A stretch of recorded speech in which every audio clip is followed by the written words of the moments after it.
A drone just hit a building in Moscow, 2 days before Vladimir Putin's most important day of the year. And right now, as you watch this, Russia has shut down the internet in its own capital, pulled air defense systems off the front lines, and canceled military parades across the country, not because of some grand strategic decision, but because Ukraine scared them into it. Stay with me, because what happened this week is not just a news story. It is the moment the entire world watched the Russian military myth collapse in real time. Here is what you need to know first. Ukraine proposed a genuine ceasefire. President Zelensky stood up publicly and said, Russia wants its Victory Day spectacle on May 9th. Fine. Ukraine will stop firing from midnight on May 5th. Human life is worth more than any anniversary. If Russia genuinely wants peace, even for a few days, prove it now. Not just on the 2 days that happen to cover your parade. Prove it starting tonight. And if you hold, Ukraine holds, right through May 9th, you get your spectacle, clean, secure, no excuses. It was a brilliant offer, and it put the entire moral weight of what came next squarely on Moscow's shoulders. If you are following this conflict daily and want analysis that cuts through the noise, hit that subscribe button. We cover every major development as it happens, every single day. Russia's answer came within hours. Not a statement, not a counteroffer. 108 combat drones launched at Ukrainian cities, 3 ballistic missiles. And then, as if the message was not brutal enough already, a Russian Shahed drone hit a kindergarten in the Sumy region. A building built for one purpose, to take care of small children. Children's beds, children's toys, at least 1 person killed. 2 wounded. In Kryvyi 6 civilians were killed by Russian glide bombs striking a residential area. In Zaporizhzhia, 12 more civilians lost their lives. By the end of May 5th alone, the first day of Ukraine's ceasefire, at least 22 Ukrainians were dead and more than 80 wounded, all while Russian state television was broadcasting clips of Kremlin spokesman Dmitry Peskov talking about peace, all while Russia was simultaneously demanding a ceasefire for its own parade days. Think about that contrast. Hold it in your mind. Drop a comment below telling me, do you think any Western government will actually increase pressure on Moscow after this? Because the next part of the story depends entirely on that answer. Ukrainian Foreign Minister Andrii Sybiha said what needed to be said. Russia rejects peace. Its ceasefire calls have nothing to do with diplomacy. Putin cares about military parades, not human lives. And that is not spin. That is a factual description of what Russia did on the ground during the hours it claimed to want silence. Every violation was recorded. Every strike was documented. By the morning of May 6th, Ukrainian monitors had logged 1,820 Russian ceasefire violations, not allegations, recorded incidents. That number alone destroyed any remaining credibility Russia had on the question of negotiations, and it handed Ukraine something that no weapon can manufacture: internationally recorded, morally unambiguous justification for everything that came next. And what came next was extraordinary. Now here is the part that most coverage is missing entirely: the spectacle itself. For decades, Russia's Victory Day parade on May 9th in Red Square has been one of the most carefully choreographed military displays anywhere on Earth. Columns of T-90 tanks, S-400 missile launchers, intercontinental ballistic missiles on wheeled carriers, fighter jets screaming overhead in formation. The entire ceremony exists to broadcast one message to Russians and to the world: Russia is unconquerable. Russia cannot be touched. This year, for the first time in nearly 2 decades, none of that heavy equipment will appear. No tanks, no armored vehicles, no missile launchers rolling through Red Square. The Russian Defense Ministry called it a reduced format parade. Peskov called the situation on the battlefield the reason. But here is the truth. Ukraine's drone campaign scared Russia so badly that the Kremlin could not risk parking its own military hardware in its own capital city for its own national holiday. That is not a logistical adjustment. That is a confession. And Russia did not stop there. In the days leading up to May 9th, Moscow began to look less like a city preparing to celebrate and more like a city bracing for an assault, because that is exactly what it was doing. All mobile internet access in the capital was shut down for the parade day. Text messaging services were cut. ATMs were warned of possible restrictions. Airport movements were curtailed. Hundreds of additional air defense systems were transferred to Moscow, pulled directly from frontline positions in Ukraine, meaning Russia deliberately weakened its real military defenses to shield one propaganda event. Sniper teams were deployed across the city. Drone interception units were stationed throughout Moscow. Patrol boats were sent to cover the Moscow River near Red Square. And all of this came after a Ukrainian drone had already broken through. On May 4th, a Ukrainian drone hit a residential tower on Mosfilmovskaya Street in a prestigious neighborhood of the capital, blowing out walls on an upper-floor apartment, scattering debris across the street. Moscow Mayor Sergei Sobyanin confirmed the strike. And every Russian watching the news that morning understood something no state broadcast could walk back. The capital is not safe. Moscow can be reached. Then on the night of May 6th, going into May 7th, Ukraine escalated further. Russian air defense claimed it intercepted 347 Ukrainian drones across 20 regions in a single overnight wave, the second largest aerial assault of the entire war.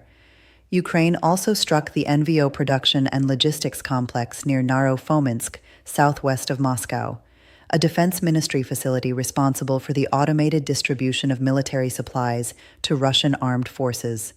This was not a symbolic gesture.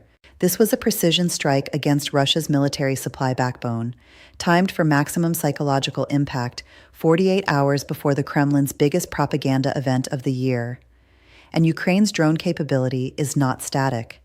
Analysts confirm that Ukraine's medium and long-range strike operations grew roughly 6 times over in 10 months, from around 60 strike sorties per month in mid-2025 to more than 350 by early 2026. Ukraine is not just building more drones. It is building smarter targeting, better route saturation, and more sophisticated systems for overwhelming Russian air defenses through volume and variety. The F-16 fleet is operational. Ukraine has confirmed use of its domestically developed Flamingo cruise missiles against industrial targets more than 1,500 kilometers from the Ukrainian border. Russia's own territory is now a battlefield in a way Moscow never anticipated when it launched the invasion in February 2022. Here is what the Ceasefire episode revealed about Putin's diplomacy, or rather, what passes for it. Putin raised the idea of a Victory Day pause not with Ukraine, not through any diplomatic channel, but during a phone call with Donald Trump. He then had the Russian Defense Ministry post a ceasefire declaration on Telegram. That was it. The full extent of Russian diplomatic effort, one call to Washington, one social media post, and a simultaneous warning that any Ukrainian action against parade events would be met with a massive missile strike on the center of Kyiv. Russia told Kyiv residents and foreign diplomatic staff to evacuate. That was their peace offer, a declaration bundled with a death threat. Zelensky responded with something far more sophisticated. He did not reject the concept of a pause. He said yes to a ceasefire, but on terms that would reveal Russia's true intentions. Start before the spectacle. Show the world you mean it. And if you do, Ukraine will extend the silence through May 9th. If you do not, the world will know exactly what this was always about. Russia rejected it within hours. And in doing so, it also handed an embarrassment to Donald Trump, who had been quietly claiming credit for brokering progress. Whatever Trump expected to come from his Putin call, it was not Russia bombing Ukrainian cities for 4 consecutive days and then staging a parade without its tanks in a communications blackout capital. That is not a foreign policy win for anyone except Kyiv. Meanwhile, Zelensky was doing real work. He traveled to Yerevan in Armenia for the European Political Community Summit, a country once considered firmly inside Russia's orbit, now explicitly pursuing EU membership. He met European leaders. He visited Bahrain to propose a bilateral drone defense partnership, drawing direct connections between Iranian drone attacks on Gulf states and Russian drone attacks on Ukrainian civilians. Ukraine is expanding its diplomatic footprint at precisely the moment Russia is burning its credibility on the world stage. Ukrainian Foreign Minister Sybiha called on Ukraine's partners to move on new sanctions packages, isolation measures, legal accountability for Russian war crimes, and expanded military support. And for once, the evidentiary record is so overwhelming and so fresh that it is difficult for any serious government to argue against it. On the ground, the war grinds on. Russia continues its human wave advances, small groups of infantry pushed forward repeatedly, absorbing catastrophic losses for incremental territorial gains. Ukrainian military officials reported more than 890 Russian personnel losses in a single 24-hour period as of May 7th. Total estimated Russian losses since February 2022 now stand at approximately 1,130,000 dead, wounded, or captured, a war Putin promised his own people would last days. Ukraine's unmanned systems forces struck a Russian training facility for artillery spotters and drone operators in occupied Luhansk, a precision strike designed not to degrade Russia's present capability, but its future one. If you eliminate today's trainers, you hollow out next quarter's operators. That is the logic of sustained attrition warfare, and Ukraine has mastered it. The propaganda collapse is the part that will matter most in the months ahead. Victory Day has always been the cornerstone of Putin's domestic legitimacy, the annual ceremony that reminds Russians who they are, what they sacrificed, and why their government deserves their deference. The story told every May 9th is, Russia defeated fascism in 1945. Russia protects its people. Russia's military is the guarantor of national greatness and security. That story required tanks in Red Square. That story required a capital that felt untouchable. Ukraine has now dismantled both requirements in front of the Russian public. The tanks are gone because Russia is afraid of Ukrainian drones. The internet is off because the Kremlin is afraid of what Russians might record and share. The Z bloggers, the ultranationalist commentators who have been among Putin's fiercest online defenders, are already asking hard questions publicly. How did a drone reach Moscow? Why are parades being canceled across the country? Why can our army not display its equipment in our own capital on our own national holiday?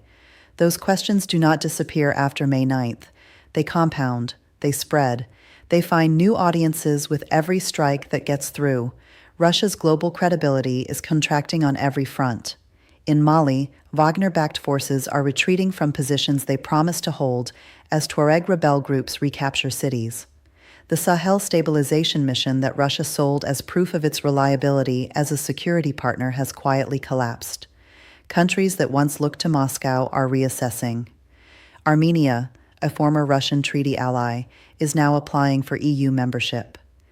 The architecture of Russian influence that took decades to construct is fraying not from military defeat alone, but from the simple realization by other nations that Russia cannot keep its word. What this week demonstrated, stripped of every layer of analysis, is simple. Ukraine proposed peace. Russia bombed a kindergarten. Ukraine then hit Moscow's military logistics hub 48 hours before Russia's biggest propaganda event. And Russia's response was to shut down its own capital's internet, strip its front lines of air defense systems to shield one parade, and cancel military displays across the country. That is not the behavior of a confident military power. That is the behavior of a government that has lost control of the narrative and knows it. You cannot bomb a kindergarten and then claim you want a ceasefire. You cannot shut down your own capital's communications on your national holiday and still tell your people the war is going well. And you cannot hide behind an information blackout forever, because the drones will keep flying, the strikes will keep landing, and the world will keep watching. What it sees right now is not Russian strength. What it sees is Russian fear. And that fear is growing. That is what happened this week.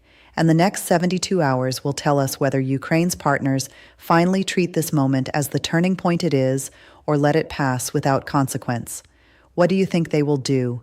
Tell me in the comments. Share this video with one person who needs to understand what is actually happening in this war, because the mainstream coverage is still not telling the full story. And if you are not subscribed yet, do it now. We analyze every major development in this conflict every single day, so you always have the full picture before the headlines catch up.